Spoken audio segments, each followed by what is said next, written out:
এই দুনিয়ার ইতিহাসে এমন কিছু জাতি এসেছে যারা আল্লাহর অবাধ্যতায় এমন সীমা অতিক্রম করেছিল যার পরিণতি ছিল ভয়াবহ ধ্বংস। আজ আমরা জানব এক হৃদয় বিদারক কাহিনী, হযরত লূত আলাইহি ওয়াসাল্লাম এবং তাঁর কওমের ভয়ঙ্কর পরিণতির গল্প।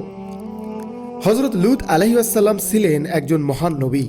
তিনি ছিলেন হযরত ইব্রাহিম আলাইহি ওয়াসাল্লাম এর ভাতিজা। আল্লাহ তাআলা তাকে পাঠিয়েছিলেন সাদুম ও তার আশেপাশের এলাকায় একটি পথভ্রষ্ট জাতির কাছে। এই জাতি শুধু অবাধ্যই ছিল না, তারা এমন জঘন্য কাজ করত যা এর আগে পৃথিবীর কোনো জাতি করেনি। লূত আলাইহি ওয়াসাল্লাম এর কওম এমন এক গুনাহে লিপ্ত হয়েছিল যা আল্লাহ অত্যন্ত অপছন্দ করেন।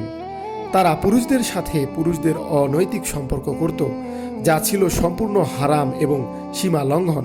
আল্লাহ তাআলা কুরআনে বলেন, তোমরা কি এমন অশ্লীল কাজ করছো যা তোমাদের পূর্বে পৃথিবীর কেউ করেনি? শুধু তাই নয়, তারা পথিকদের উপর জুলুম করত, প্রকাশ্যে পাপ করত এবং কোনো সতর্কবাণী মানত না। হযরত লূত আলাইহিস সালাম তাদের বারবার সতর্ক করলেন। তিনি বললেন, তোমরা আল্লাহকে ভয় করো, এই জঘন্য কাজ থেকে ফিরে আসো। কিন্তু তারা তার কথা শুনল না, বরং তাকে উপহাস করল। তারা বলল, তুমি যদি সত্যবাদী হও তবে আমাদের উপর আল্লাহর শাস্তি নিয়ে আসো। কি ভয়ঙ্কর দুঃসাহস!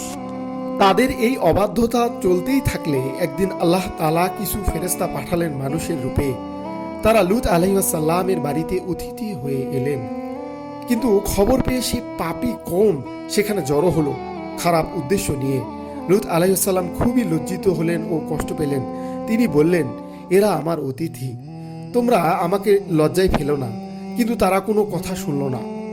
অবশেষে ফেরেশতারা নিজেদের পরিচয় প্রকাশ করলেন।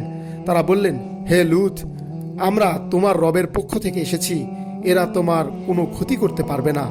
তারা জানিয়ে দিল এই কওমের ধ্বংস অনিবার্য। লূত আলাইহিস সালামকে নির্দেশ দেওয়া হলো তিনি যেন রাতের বেলা তার পরিবার নিয়ে শহর ছেড়ে চলে যান। অতঃপর নেমে এলো সেই ভয়ঙ্কর মুহূর্ত, আল্লাহ তাআলার শাস্তি। পুরো শহরটাকে উল্টে দেওয়া হলো আর আকাশ থেকে নেমে এলো পাথরের বৃষ্টি। সবকিছু ধ্বংস হয়ে গেল। একটি জাতি মুছে গেল পৃথিবীর বুক থেকে।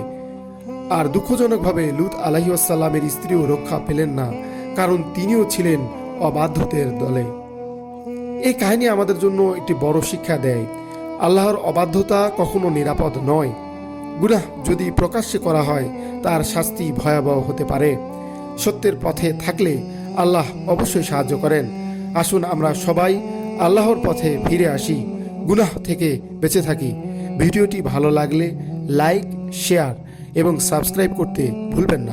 আসসালামু আলাইকুম।